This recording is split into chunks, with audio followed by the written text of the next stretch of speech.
하겠습니다. 제가 여러분들께 퀴즈를 하나 드리도록 하겠습니다. 네, 외국어 퀴즈인데요. 네, 쉬우면 쉽고 어려우면 너무 빨리 나왔네요. 네, 혹시 이거를 읽어보실 수 있으신 분 계십니까? 네, 네, 쉽게 생각하면 쉽고 어렵게 생각하면 어렵습니다. 네. 역시 뉴스를 다 보셨습니다. 네, 정답을 원래 참 있으면 제가 마치시면 이게 초콜릿을 당이 떨어지지 않으시라고 추운 날 초콜릿 드리려 했는데 지금 막 여기저기서 많이 말씀하셨거든요. 뭐 이따 끝나고 먼저 저에게 오시면 제가 이 초콜릿을 선물로 드리도록 하겠습니다.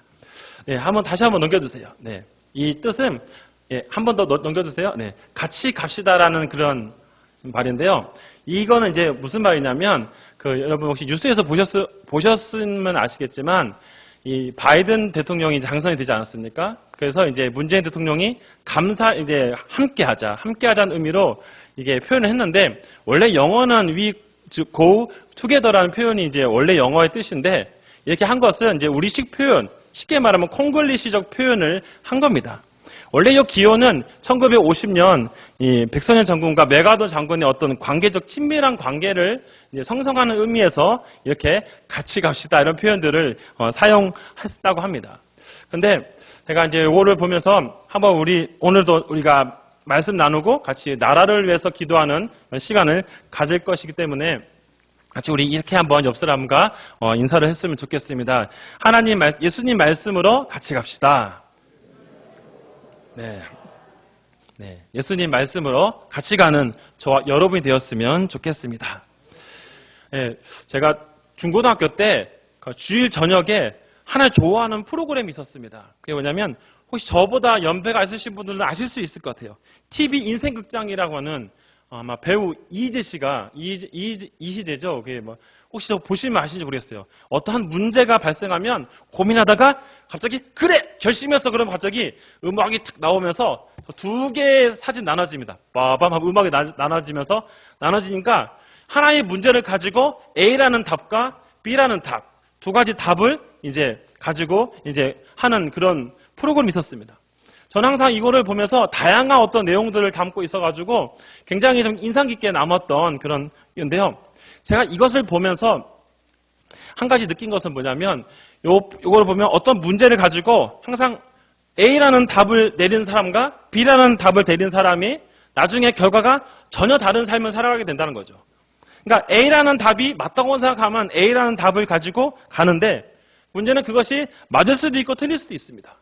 B라는 답을 가지고 갔는데 이 B라는 답이 또 맞을 수도 있고 틀릴 수 있어요.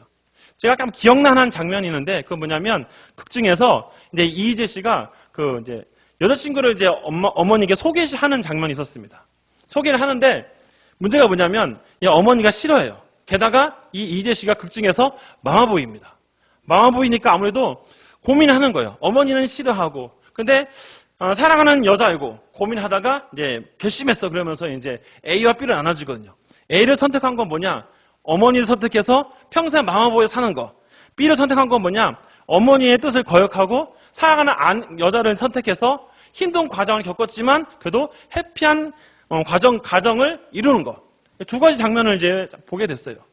하나는 뭔가 부모님에 의존하면서 살다가 평생을 부모님 의지하며 살아가는 어떻게 보면 참 안타까운 그런 결말을 보았지만 하나의 장면은 부모님부터 이제 아무래도 좀 꾸중을 듣고 또 가정 가운데 어려움이 있어서 혼자 문제를 해결해 가야 되는 힘든 게 있었지만 하나씩 풀어가면서 결국 건강한 가정을 세워가는 참 그런 모습들을 보게 되었습니다.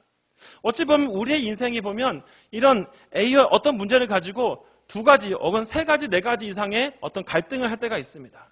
그래서 우리는 항상 고민하는 가운데 우리가 선택을 한 것, 그 선택을 통해서 우리가 이렇게 문제를 해결해 가는 경우들이 있지요.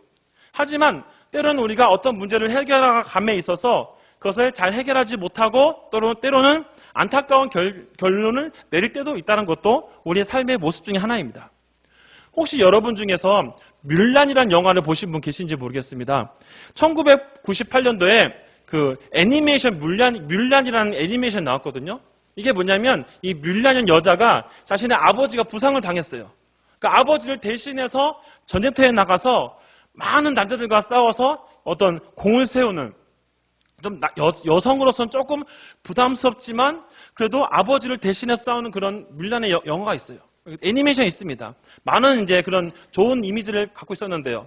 이제 이게 최근에 영화로 이제 개봉이 돼서 나왔습니다. 근데 영화로 나오면서 이게 하나의 좀 문제점을 이제 사람들 사이에서 이제 하나의 이슈가 되기 시작했는데요.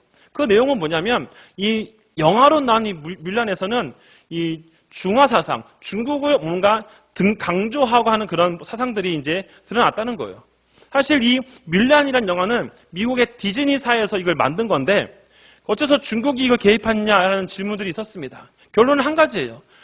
이 디즈니사가 재정적인 어려움이 있다 보니까 중국의 지원을 받았습니다.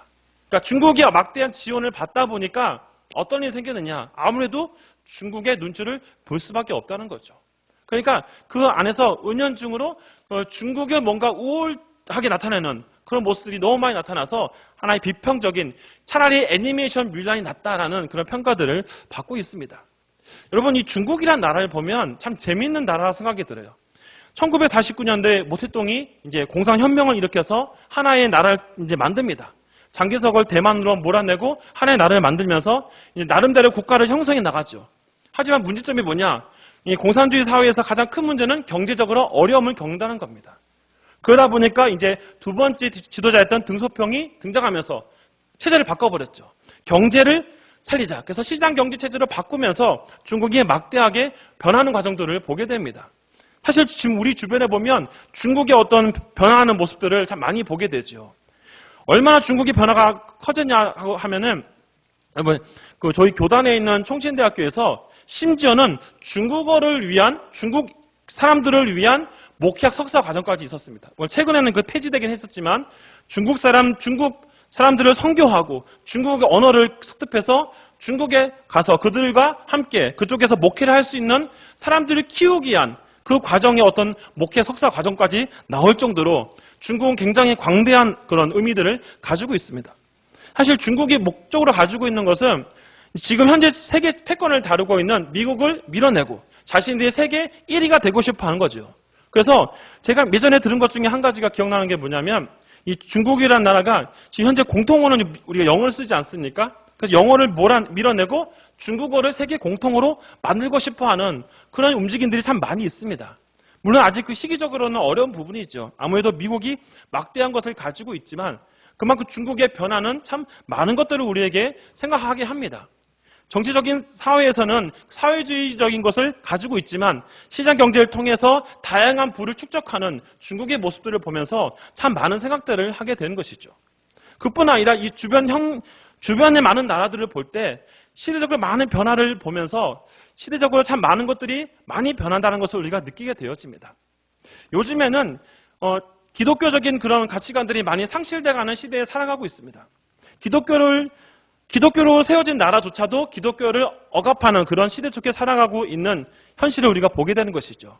그러니까 다시 말하면 안 믿는 사람들은 어떻게 해서든지 교회를 억압하기 위해서 여러 가지 방법들을 동원해서 사용하는 것들을 많이 보게 되어집니다. 참 이런 시대를 살아가면서 참 중국의 이런 모습들을 보면서 한 가지 떠올랐던 성경의 나라가 생각이 납니다. 바로 바벨론이라는 나라죠.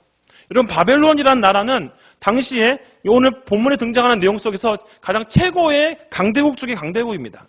당시에 함께했던 아수르, 애굽을 모두 몰아내고 그 시대를 가장 강력한 군사력을 가지고 그 지역을 통치했던 아주 막강한 나라였죠. 오늘 본문에 등장하는 그 바벨론 시대에 살아가는 사람 가운데 우리가 잘 알고 있는 다니엘에 대해서 우리가 살펴보고자 합니다. 다니엘이 그 시대적인 것을 보면 바벨론이 느부갓네살 왕이 이제 남유다를 침공합니다. 3번에 걸쳐서 남유다를 침공하지요. 침공하는 과정 가운데 첫 번째로 침공해서 포로로 잡아간 상황 가운데 그 중에 한 사람이 바로 오늘 본문에 등장하는 다니엘입니다. 이 바벨론이 유다에 있는 사람들을 잡아갈 때 어떤 사람들을 잡아가냐면 귀족들, 지식인들, 그리고 어떤 특별한 재능이 있는 장인들 이런 사람들을 잡아갑니다.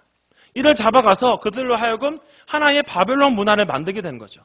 어찌 보면 가장 가치 있는 사람들을 데려와서 그들에게 바벨론의 문화, 바벨론의 언어, 바벨론의 종교, 심지어는 바벨론의 음식 같은 다양한 것들을 그들에게 보여줍니다.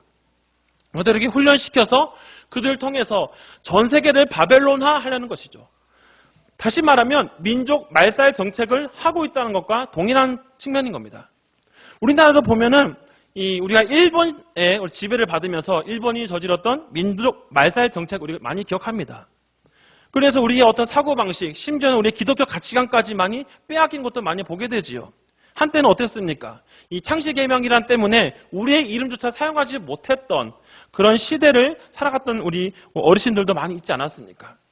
오늘 본문에 등장하는 이 바벨론은 세계의 패권을 이제 다루는 과정 가운데 자신들의 권한을 더 넓히기 위해서 포로로 잡고 식민지한 그 나라를 자신의 민족으로 바꾸려고 하는 모습들을 보여주는 겁니다. 그 가운데 오늘 포로로 잡혀갔던 이 다니엘의 이야기가 등장하는데요. 사실 다니엘의 삶을 돌아보면서 이 시대 상황 가운데 세상의 교회를 공격하고 여러 가지 방법 속에서 우리를 억압하는 그런 시대 가운데 우리 그리스도인들은 어떠한 마음으로 살아가야 될 것인가? 한번 오늘 본문에 등장하는 다니엘 통해서 한번 생각해 보자라는 그런 생각들을 하게 됩니다.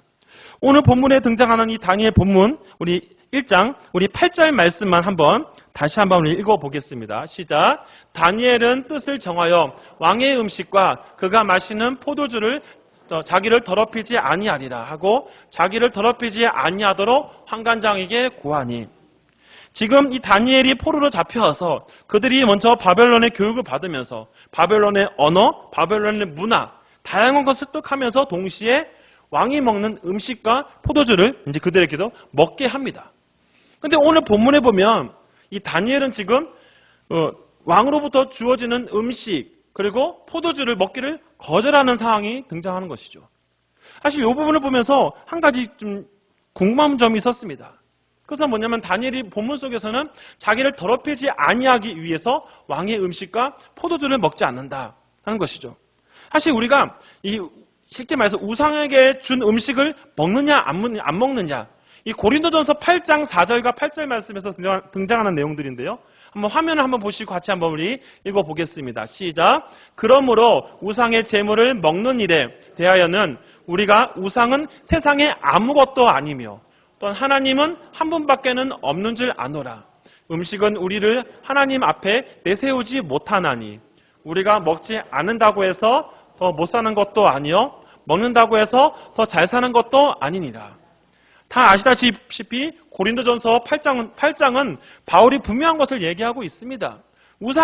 이 음식은 아무것도 아니다. 우상에게 줬던 음식을 먹느냐 안 먹느냐가 사실 중요한 게 아니라는 거죠. 바울이 말하고자 한 것은 혹시라도 초신자들이 내가 우상한테 준 음식을 먹음으로 인해서 시험에 들거나 그것 때문에 실족하게 되면은 오히려 그것을 덕이 되지 않기 때문에 그것을 먹지 않는데 먹고 안 먹고의 문제보다는 초신자들의 어떤 배려를 위해서 말을 한 것입니다. 음식 자체는 하나님이 주신 것이기 때문에 전혀 아무런 문제가 없다는 것을 음식을 먹고 안 먹고는 전혀 문제가 되지 않는다는 것이죠. 사실 오늘 다니엘서의 내용은 고린도전서와는 사실 이제 별개의 부분이긴 합니다. 왜냐하면 그건 이후의 얘기이기 때문에 과거 구약시대 얘기이긴 하지만 다니엘은 누구보다 하나님을 잘 아는 사람입니다. 포로로 끌려왔지만 그가 이런 결단을 하는 것, 자신을 더럽히지 아니한다라는 표현 속에서 다니엘이 말하고 있는 것은 그는 누구보다 하나님에 대해서 잘 알고 있다는 것이죠. 그런데 문제는 그가 왜 하필이면 우상에게 그 음식을 먹느냐 안 먹느냐 가지고 그가 이런 행동을 하냐라는 질문인 겁니다. 사실 다니엘이 엄밀히 따지면 하나님의 뜻 안에서 구별된 삶을 살 거면 이렇게 해야 되는 둘 중에 하나라고 생각합니다. 첫 번째로는 그가 아무것도 받아들이지 않는 겁니다. 바벨론의 언어도 배우지 말아야 되고 바벨론 어떤 것도 배우지 않고 끝까지 거역하는 자세를 취해야 되는 것이죠. 두 번째로는 모든 것이 하나님 것이니까 다 잘 먹고 잘 배워서 건강하게 잘 성장한 다음에 오히려 그 땅을 복음으로 변화시키는 것, 그것이 더 설득력 있게 보여집니다. 그런데 오늘 본문 속에서 다니엘은 그가 이 음식을 가지고 더럽히지 않게 하기 위해서 그가 이런 행동들을 하는 것이죠. 여기에서 우리는 이런 질문을 할 수밖에 없습니다. 왜 굳이 그렇게 행동을 해야 했을까라는 것이죠. 성경은 다 그런 내용들을 언급하지 않습니다. 하지만 분명 같이 있던 사람들 가운데 이런 생각을 한 사람도 있을 거라고 생각합니다. 아니, 너만 하나님의 사람이냐? 우리도 할 수 있어. 우리 할 줄 몰라서 안 하느냐라고 이렇게 말한 사람도 분명히 있을 거라고 생각합니다. 다니엘의 행동은 어찌 보면 일종의 요즘 말로 하면 튀는 행동이지요. 그가 언어도 배우고 다 배우면서 음식만 가지고 이러는 것은 어찌 보면 그 행동들이 결코 덕이 되지 않는 모습일 수 있습니다. 요즘 한국 사회에서 사실 이 교회 안에 많은 분쟁들이 있지 않습니까? 그 분쟁에 어떻게 보면은 뭐 예배를 들었네 안 들었네 가지고 서로 싸우고 안 싸우고 이런 문제가 사실 많이 있지 않습니까? 어느 목사님이 거부하고 했다고 해서 그것 때문에 교회가 또 비난받고 그래서 아유 저 목사님 왜 그러냐 뭐 이런 일들이 사실 우리 주위에 많이 일어나고 있습니다. 아니 우리는 할 줄 몰라서 안 하느냐라고 이런 다양한 일들이 우리 사회에서 많이 벌어지고 있는 것이죠. 어찌 보면 이 다니엘의 행동들은 굉장히 자신은 의롭다고 할 수 있을지 모르지만 다른 사람들이 봤을 때 꼭 그렇게 해야만 했느냐, 그렇게 하는 것이 과연 올바른 것이냐라는 질문들을 할 수밖에 없다는 겁니다. 저도 이 부분을 보면서 처음에는 예전에는 참 이 부분들 그냥 다니엘이 결단했구나라고 생각하는 식으로 넘어갔었지만 다시 한 말씀을 묵상하고 요즘 시대적인 상황들을 고려해보면서 생각해 볼 때 그리스도인들로서 어떤 결정을 할 때 때로는 좀 더 신중해야 되지 않을까라는 그런 질문들도 많이 던지게 되어집니다. 이후에 오늘 본문 좀 뒷부분에 있는 내용인데요. 우리 12절과 13절 말씀 우리 화면 다시 보여주시고 12절 13절 말씀 PPT 한번 보여주세요. 네, 한번 같이 한번 우리 읽어보겠습니다. 시작. 청하오니 당신의 종들을 열흘 동안 시험하여 채식을 주어 먹게 하고 물을 주어 마시게 한 후에 당신 앞에서 우리의 얼굴과 왕의 음식을 먹는 소년들의 얼굴을 비교하여 보아서 당신이 보는 대로 종들에게 행하소서 하매. 뒷부분에 있는 내용인데요. 이 다니엘이 환관장에게 요청하는 장면입니다. 어떤 요청이냐? 10일 동안 나는 채식과 물만 먹을 테니까 나중에 왕으로부터 받은 음식을 먹은 사람과 한번 비교해 보라는 겁니다. 여러분, 이걸 잘 생각해 보시면 우리가 음식을 안 먹고 채소만 먹고 물만 마시고 10일 동안 버틴다. 물론 건강을 위해서 일종의 다이어트를 하기 위해서 하는 거라면 몰라도 일반적인 사람들이 고기를 먹지 않고 무조건 채식만 먹고 물만 마시고 한 사람이 다른 음식과 먹은 사람과 비교해보면 어떻게 나올지는 뻔한 내용입니다. 물론 여기 이런 부분 보면서 한번 우리 이런 생각도 하게 됩니다. 여러분 혹시 10일 동안 고기나 어떤 음식을 먹지 않고 채소나 물만 먹어요 보신 분 혹시 계십니까? 저는 예전에 젊은 총각 시절 때 한 10일 정확하게 10일인지 모르겠습니다. 근데 물과 채소만 먹고 한 10일 가까이를 이렇게 참아본 적이 있습니다. 네, 물론 그 목적은 오로지 살을 빼겠다라는 이유였죠. 근데 여러분 10일 동안 채소와 물을 먹은 사람의 모습이 어땠는지 아십니까? 제가 그때 청년 시절에 그런 생각을 했습니다. 물과 채소만 열심히 먹고 나면 턱선이 생기고 배가 들어가고 제가 뭔가 근육질이 생기고 굉장히 뭔가 핸섬해 보이는 사람으로 될 거라고 생각을 했습니다.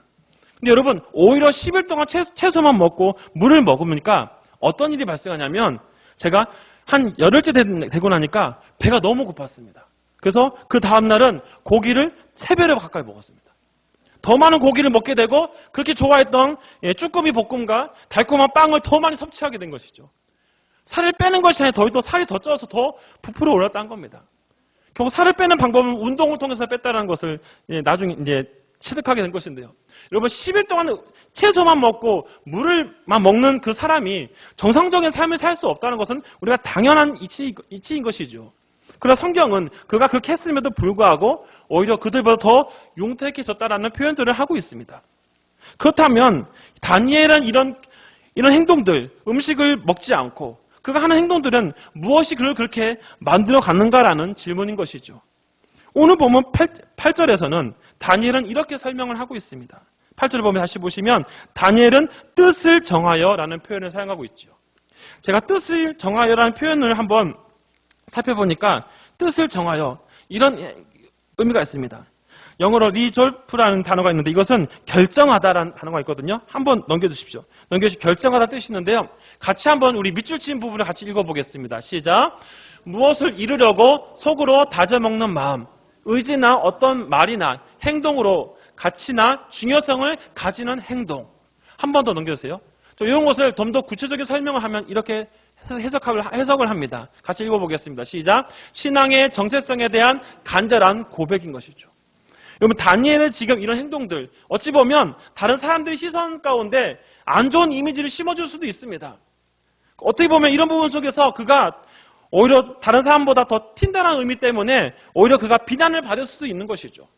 근데 그럼에도 불구하고 다니엘이 이런 행동을 한 이유는 그가 뜻을 정했다는 의미 속에서 그가 하고자 했던 것은 뭐냐면 신앙의 정체성에 대해서 분명하게 결정을 내린다는 겁니다. 간절함을 그가 내리고 나아간다는 것이죠. 어쩌면 그의 모습 속에서 그는 이런 결단을 통해서 내가 어떤 대우를 받는다 할지라도 내가 어떤 것을 가지고 결정할 것인가라는 고민을 하게 된 것입니다. 제가 신학교 다닐 때 가장 존경하고 좋아했던 종교 개혁자가 있습니다. 얀 후스라는 사람인데요. 한번 넘겨주십시오. 얀 후스라는 사람이 있습니다. 여러분, 우리 지난주 우리 주일날 담임 목사님 설교 때 롤라드라는 단어 기억나시죠? 거기에 위클리프라는 종교 개혁자가 있습니다. 얀 후스라는 사람은 위클리프라는 사람의 도움을 그의 삶에 뭔가 영향을 받고 때로 종교 개혁을 일으켰던 사람 중에 한 사람입니다. 제가 신학교 다니면서 얀 후스에 관련된 책들을 많이 보면서 이분의 어떤 신앙 고백들을 보면서 많은 감동을 받았습니다. 이분은 체코에 있는 종교 개혁자이면서 이 사람은 당시에는 로마 카톨릭이 주를 이뤘던 시대 속에 살아가고 있었습니다. 그는 분명하게 선포를 하였습니다. 면죄부가 잘못이 있다. 그리고 구원은 면죄부를 통해 받는 것이 아니라 예수 그리스도를 통해서 받는 것이다. 그리고 성경이 결코 오류가 없다라 하면서 성경의 권위와 예수 그리스도를 통한 구속의 내용들을 그가 담대하게 선포했던 것이죠. 그래서 면죄부가 잘못됐다는 것을 아주 단호하게 그는 선포했다는 겁니다. 교황청이 하고 있는 이 면죄부는 잘못된 겁니다라고 그가 외쳤다는 것이죠. 그 결과 당시에 요한 23세의 교황이 그를 포박해서 그를 이제 징계위원회에 넘겼습니다. 콘스탄틴 공의회라는 그 공의회에서 그는 이런 결정을 내린 것입니다. 이단이라는 정죄를 통해서 그를 화형시키기로, 그 과정 가운데 그를 혹독하게 고문을 시켰답니다. 고문을 시키면서 그에게 그 마음을 바꾸기를 명령했던 것이죠. 네가 말한 거 다 취소해라 하지만 얀 후스는 끝까지 자신의 신앙의 확고함을 버리지 않았다는 겁니다. 그 결론은 그가 화형을 당하게 된 것이죠. 화형을 당하는 그 마지막 그 찰나에 얀 후스가 유명한 말을 했습니다. 같이 한번 읽어보겠습니다. 시작. 너희들이 지금 거위를 잡아 기어이 구워 죽이고 있지만 100년이 지나면 백조가 나타나서 유럽을 뒤흔들 것이고 그 백조는 구워 죽이지 못할 것이다. 여러분, 이 앞에 나오는 부분은 얀 후스 자신을 가리키는 겁니다.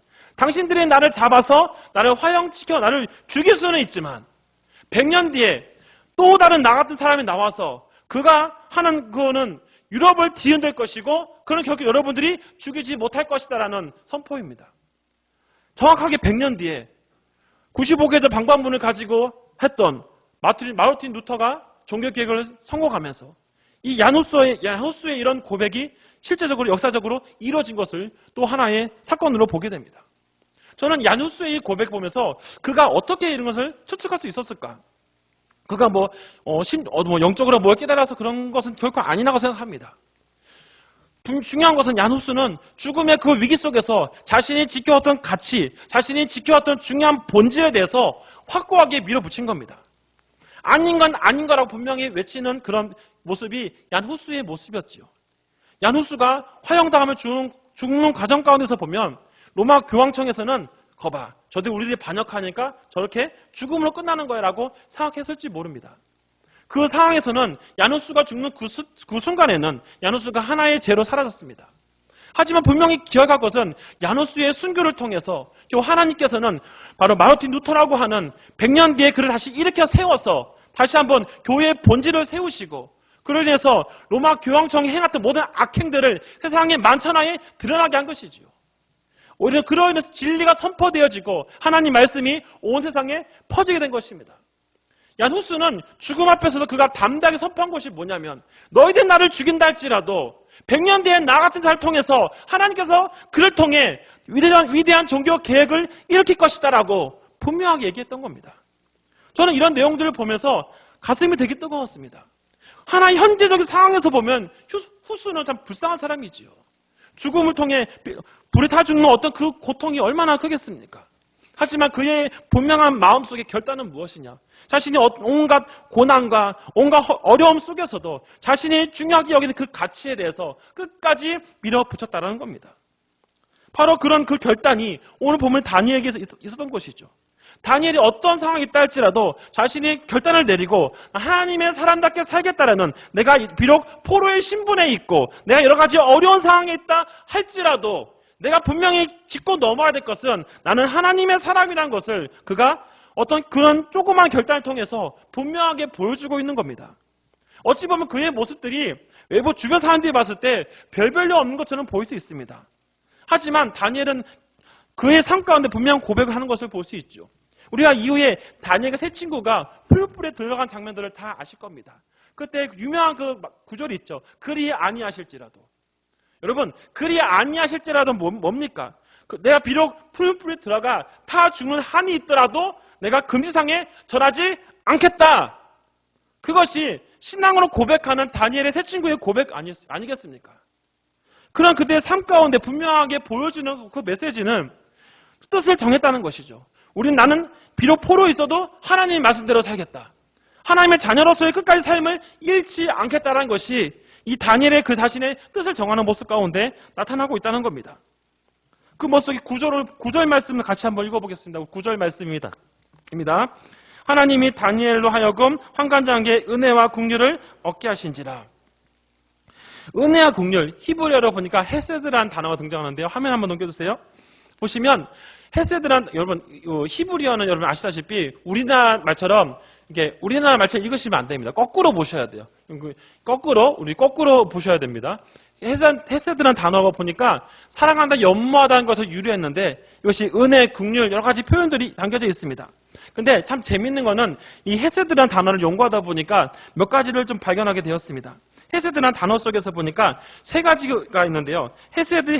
헤드라는 단어는 성막의 울타리라는 의미가 있고요.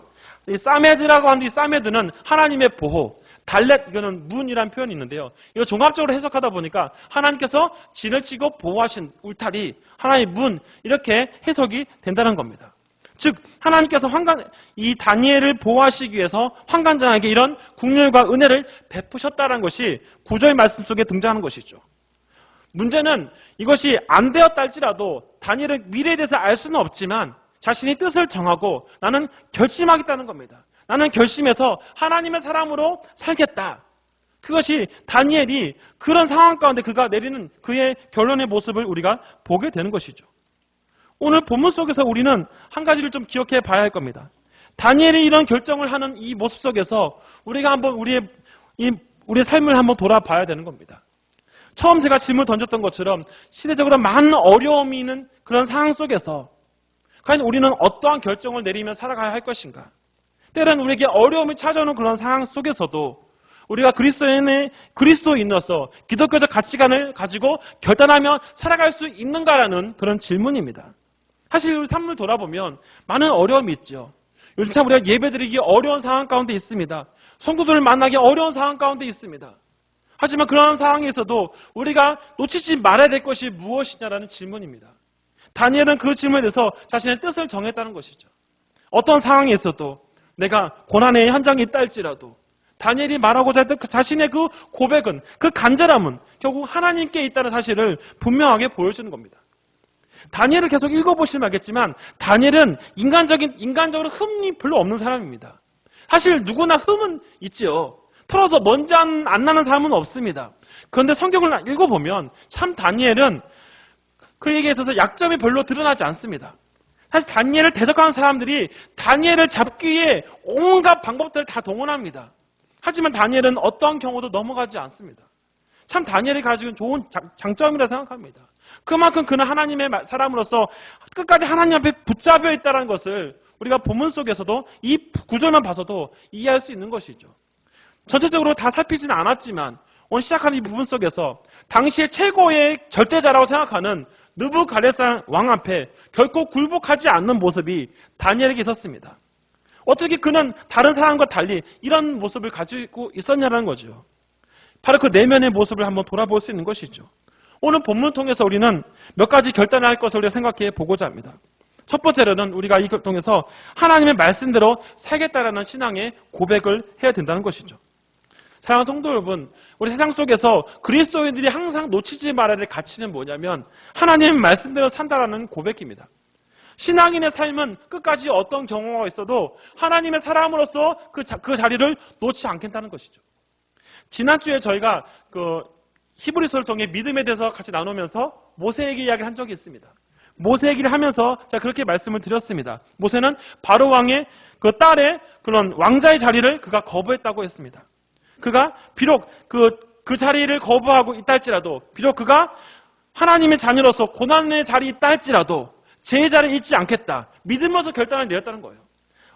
왕자의 신분으로서 부귀영화를 누릴 수 있는 조건을 모두 거역하고 하나님의 자녀로 살면서 그것이 고난의 길이랄지라도 그 길을 선택해서 가는 삶을 믿음의 삶이라고 우리가 새벽에 나눠본 적이 기억납니다.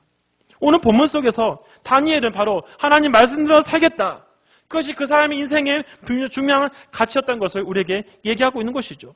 그럼 우리의 마음속에 우리는 처음 제가 말씀드린 것처럼 하나님 말씀으로 우리가 같이 갑시다, 하나님 말씀을 결단합시다, 그것이 바로 우리가 늘 생각하고 고민해야 될 부분이라는 것을 늘 기억해야 됩니다. 두 번째로는 삶으로서 우리가 말씀과 기도에 늘 실천하는 삶을 살아야 되는 것이죠. 여러분, 우리가 성경 정독대를 하고 있습니다.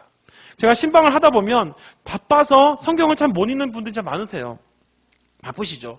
여러분, 우리가 솔직하게 말해서 시간이 남아서 성경을 읽는 분이 몇이나 되겠습니까? 물론 이제 우리가 어르신들은 이제 여유가 있으시기 때문에 이제 여유 있게 보시는 분도 계시지만, 현대를 살아간 직장인들은 직장에 매여 살아가기 때문에 우리가 성경을 읽는 시간이 그렇게 많지 않습니다. 저희도 사역을 하면서 개인적으로 공부하는 부분들이 있기 때문에 그까지 하면서 틈을 내서 성경을 읽는다는 거 쉬운 부분은 아니지요. 하지만 우리가 성경을 읽고 또 우리가 지난주에 우리가 특별 새벽 기도도 하지 않았습니까? 토요일까지 새벽 기도를 하면서 그 새벽에 피곤한 잠을 깨고 우리가 기도하는 이유가 무엇이냐는 겁니다. 그걸 통해서 우리가 더욱더 하나님 말씀을 들으려는 마음과 하나님 앞에 깊이 기도하겠다라는 그 결단이 우리 삶 가운데 있어야 될 것을 다시 한번 생각해 봐야 하는 겁니다. 오늘 새벽에 담임 목사님이 찬양을 통해 말씀하실 때 절박함에 대해서 말씀하셨습니다. 여러분, 말씀을 사모하고 기도를 간절히 하는 사람들은 어떤 사람인지 아십니까? 절박과 간절함이 있기 때문입니다. 하나님을 통해서 내가 받지 아니하면, 하나님은 나에게 말씀하시지 않고 하나님은 나에게 하나님을 응답하지 않으면 나는 살 수가 없다라는 그 마음입니다. 다니엘은 지금 음식을 먹고 안 먹고가 문제보다 내가 이것을 통해서 하나님의 은혜 안에 거하지 아니하면 내가 이 포로의 힘든 시기를 견딜 수가 없다는 겁니다. 하나님의 보호 속에서, 하나님의 위로 속에서 내가 살고 있어야지만이, 그 말씀과 기도 가운데 내가 있어야지만이 내가 살 수 있다는 것이 다니엘이 삶 가운데 고백하는 부분이죠. 그래서 우리가 새벽에 기도하고 또 우리가 말씀을 이 틈을 내서 성경을 읽는 거 아니겠습니까? 신학교 다니면서 가장 힘들었던 부분이 뭐냐고 질문 던지면 저는 성경을 시험 보는 거 하고 새벽 기도였습니다. 전 신학교 다닐 때 우리 성경 시험을 5번을 봅니다. 그 5번을 봐서 300점 이상이 나야 졸업을 가능한데요. 성경을 시험을 언제 보냐면 항상 학기 초에 시험을 봅니다. 시험 보는데 웃긴 건 뭐냐면 방학 기간에 두 가지 제시를 합니다. 한 가지는 성경 읽기표를 꼭 작성을 해야 되고, 하나는 성경 암송 구절을 줍니다. 더 힘든 건 뭐냐면 여러분, 여름 방학과 겨울 방학 때 목회자들이 뭘 하겠습니까? 바로 여름 행사와 겨울 행사를 준비합니다. 그럼 항상 제가 그 당시 섬겼던 교회는 8월 말에 꼭 성경학교를 했어요. 그러니까 성경학교 준비를 한 2달 동안 계속 합니다. 그러면 성경을 읽을 시간도 없고 성경 암송할 시간도 없어요. 그거에 매인 하다 보면은 없는데, 참 놀라운 것은 뭐냐면 많은 신학생들이 그 틈을 내서 성경을 암송하고 성경을 읽고 시험을 준비하고 또 학교 다닐 때 중간고사 기간에 보통 뭐 합니까? 시험 공부하느라고 새벽에 못 일어나죠. 근데 저희 참 웃긴 거는 새벽에도 그 새벽 기도를 한다는 거예요. 참 그게 너무 힘들었지만 막상 일어나서 가다 보면 많은 신학생들이 새벽 기도를 하고 있어요. 전 거기서 많은 도전을 받았습니다. 참 그런 모습 보면서 저들은 왜 저렇게 할 수 있을까? 새벽 2시, 3시까지 시험 공부하고 1시간 자고 어떻게 새벽에 또 일어나서 하는 이유가 뭘까? 결론은 한 가지입니다. 아무리 내가 공부하고 아무리 내가 목사가 된다 할지라도 하나님 주시는 그 말씀의 능력과 하나님 주시는 하나님의 음성을 듣지 못하면 나의 목회는 실패할 수밖에 없다는 것이 정상적인 목회자의 고민이라는 것을 다시 한번 깨닫게 된 것입니다. 사랑하는 성도 여러분, 우리 담임 목사님 통해서 우리가 성경 읽기 정독합니다. 힘들어하는 이유가 바로 그런 부분이지요. 힘들고 알면서도 우리 하는 이유가 이렇다는 것을 분명히 기억해야 된다는 겁니다. 하나님의 뜻을 정하고 하나님 말씀대로 살겠다는 사람은 우리가 육신이 힘든 부분, 어려운 부분이 있다 할지라도 끝까지 말씀을 붙잡고 살아가는 것입니다. 마지막으로 기억할 것은 우리가 예배자의 삶을 사는 것이죠. 우리가 지금 4부로 예배 드립니다. 앞으로는 이제 하나님께서 은혜 주셔서 오후 예배도 회복되어지고 많은 것이 될 거라고 믿습니다. 중요한 건 우리가 이런 상황을 통해서 더욱더 우리 삶 가운데 에녹처럼 하나님과 동행하는 삶을 살아야 되지 않을까라는 고민이지요. 다니엘은 그렇게 흠없는 삶을 살아갈 수 있었던 근본적인 목적이, 근본적인 이유가 바로 하나님과 늘 친밀한 관계를 맺고 있었다는 겁니다. 여러분, 성경을 읽다 보면 성경을 통해서 우리가 하나님의 음성을 들을 수 있습니다. 음성을 들었다는 얘기가 아니라 말씀을 통해 우리가 깨달음을 준다는 거지요. 말씀을 하나님 이렇게 말씀하셨다. 성경을 통해서 우리가 배우게 되는 겁니다. 그것도 아마 성경 읽으시는 분들은 깨닫게 될 거라고 믿습니다. 사랑하는 성도 여러분, 말씀을 마무리하면서 우리가 다시 한번 삶을 돌아봐야 합니다. 인생의 어려움 가운데 우리가 어떤 결정을 내리며 살아가야 되겠습니까? 우리가 끝까지 이 다니엘처럼 뜻을 정해야 합니다. 하나님 말씀대로 살겠다. 그리고 삶 가운데 말씀과 기도에 최선을 다하겠다. 그리고 하나님과 동행하는 삶을 살기 위해 늘 예배자의 삶에 우리의 목숨을 걸겠다는 것이 저와 성도들의 고백이 되었으면 좋겠습니다. 오늘도 나라 민족을 기도할 때 우리가 무엇을 놓고 기도하면 좋겠습니까? 물론 코로나가 잠재해달라, 또 나라의 어떤 경제적인 문제 해결해달라, 다 좋습니다. 더 중요한 것은 하나님께서 이 나라를 불쌍히 여겨달라고 해야 됩니다. 하나님께서 불쌍히 여겨주셔서 대통령과 모든 정치인들이 하나님의 방법으로 이 나라를 이끌어가게 달라고 우리가 같이 기도해야 됩니다. 오늘도 같이 하나님을 붙잡고 하나님 말씀대로 살겠다고 결단하면서 나아가는 저와 여러분이 될 수 있기를 주님의 이름으로 부탁드립니다.